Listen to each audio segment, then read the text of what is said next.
Robin Padilla at Bato. Sabi ni Robin, kung ikulong ninyo si Bato, isama nyo rin ako. Ito si Robin, ang hilig sumama. Pero pag sinama, puro kain lang naman ginagawa. Oo. Ito na. Robin Padilla. To Bato. Kung huhulihin nila si Bato, isama nyo na ako. Dahil isa ako sa sumuporta kay Pangulong Rodrigo Roa Duterte dyan sa drug war. Kung walang iwanan nga sasamahan ko sila kung saan sila. Total, sanay naman tayo sa kulungan, sa abroad pa. Masarap pagkain dun. Kung huhulihin nila si Bato, isama nyo na ako. Dahil isa ako sa sumuporta kay Pangulong Rodrigo Roa Duterte dyan sa drug war. Kung walang iwanan nga sasamahan ko sila kung saan sila. Total, sanay naman tayo sa kulungan, sa abroad pa. Masarap pagkain dun. Sasama. Chairman, we can always amend the law. English yan. Yeah. Tangina. Alam nyo ba si Robin Padilla kaya ayaw niya magpa-interview doon kasama kay Sara at kay Harry Roque sa Netherlands? Hindi marunong mag-English. Anong ginawang rason ni Pangulong Bongbong Marcos?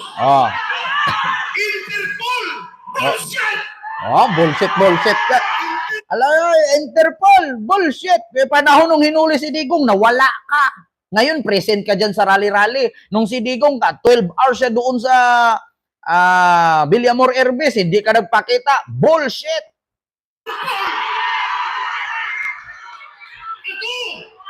Naging chinmihindi ako! Alam ko ano ang papel ng Interpol sa mundo! Huwag niyo akong lukuin! Commitment sa Interpol! Bullshit!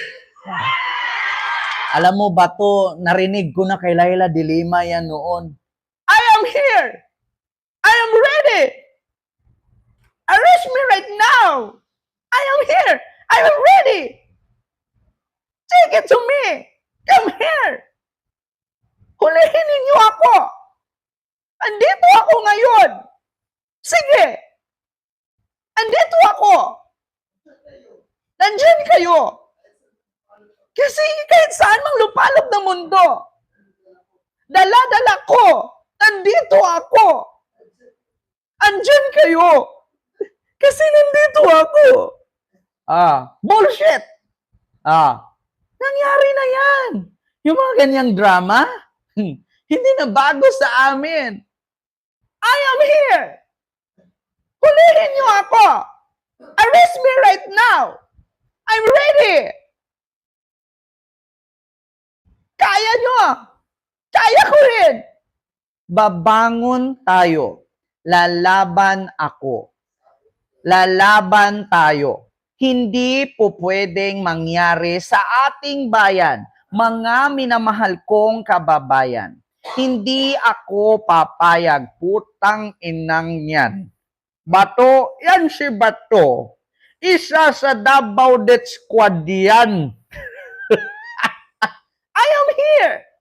Hulihin ninyo ako. I'm ready. Diba? Junel?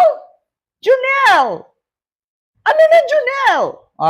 Diba? Ginawa na ni Senator Leila yan. Bato, hindi na obra sa amin yan. Ang tanong ngayon ng mga DDS Bato, nasaan ka nung inaristo si Tatay Digong nila? Bullshit! Alam ko kung ano ang commitment ng Interpol sa Pilipinas. Bullshit! Interpol! Presidente ka! Presidente ka ng Pilipinas!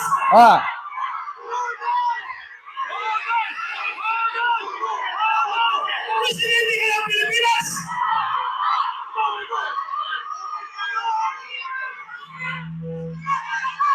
Tingnan mo, pati microphone umaayaw sa'yo. Presidente ka ng Pilipinas! Magpapresident ka sa Interpol? Alam mo, pagkatapos ng salita niya ito, amuyin mo yung mic. Ito ang ginawa niya. Pagkatapos ng salita niyan, pag inabot sa MC yung mic, Interpol. Akala ko ba weak si BBM? Bakit kayo ngayon naghahanap ng simpatya at nagmamakaawa sa taong bayan? Pak! Pakyo! Pakyo daw, pak! Pero lumalakas, Oh. mas gigil mas atat na atat sila kaysa Interpol, kaysa ICC. Atat na atat sila na FBI si Pangulong Duterte. Bakit? Bakit? Ano ba sabi ni BBM? Sige, magmura ka lang. Sige, murahin nyo lang ako. Ipagpatuloy nyo yan. Papalagan ko yan. Ayun nga, pumalag si BBM. Ngayon ang pumalag, sasabihin ninyo, hindi ninyo kaya. Anong sabi niyo? Weak leader ka, tamad ka, spoiled ka, kuting. Iyan sabi ni BBM, kung ganun lang din naman kadali ang pagbanta sa buhay ng presidente, paano pa ang ordinaryong mamamayan? Hindi pwedeng hindi ko papalagan. Papalagan ko yan. Ito na. Sabi ni Joel Manaban, vlogger na to, bulag sa katotohanan. Putang ina ninyong lahat.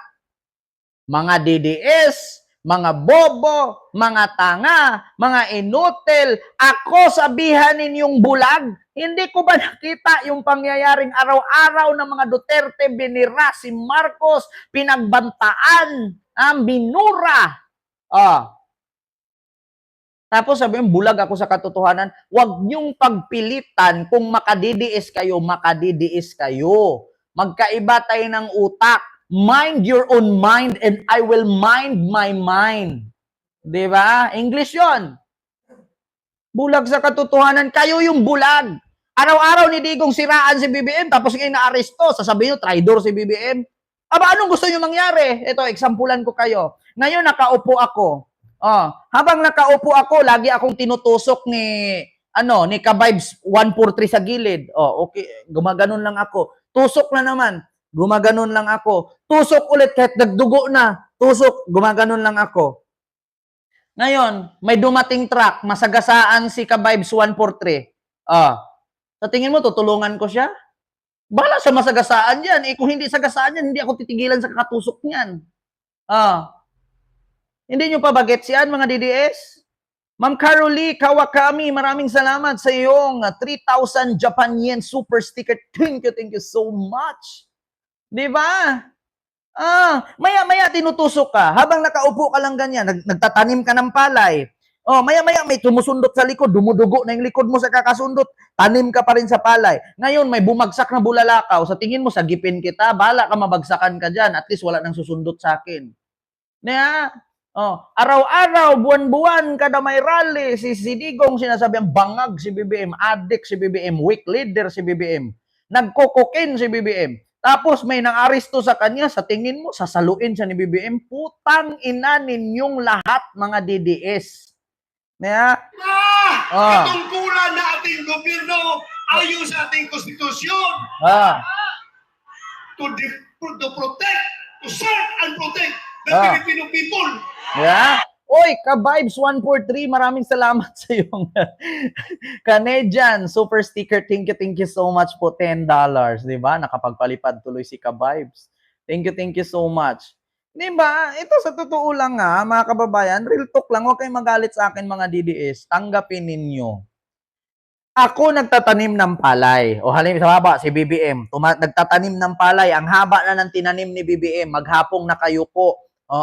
Maghapong nakayuko. Anong tawag doon?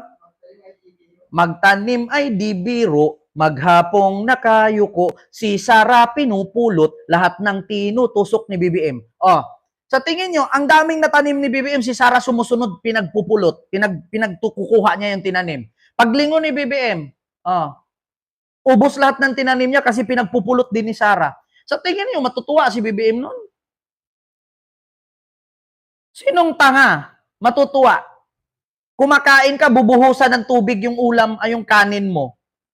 Ang kinain mo, plain rice, hindi lugaw. Una, yung pagkain mo, nilagyan ng sunrox. Siyempre, magalit ka. Pangalawa, yung pagkain mo, nilagyan ng muriatic. Pangatlo, nilagyan na ng asido. Matutuwa ka pa? Malamang sa malamang magalit ka. Kung po pwede nga lang, patayin mo na diretso para di ka na ulitin eh. Diba? Binantaan ka na. Di ba? Ma'am Flor de Lisa Yong, maraming salamat sa yung 50 Hong Kong dollar super sticker. Thank you so much po. Nako, maraming salamat. Nako, nangungutitap tayo, naninilaw, namumula. Thank you so much po. Yeah?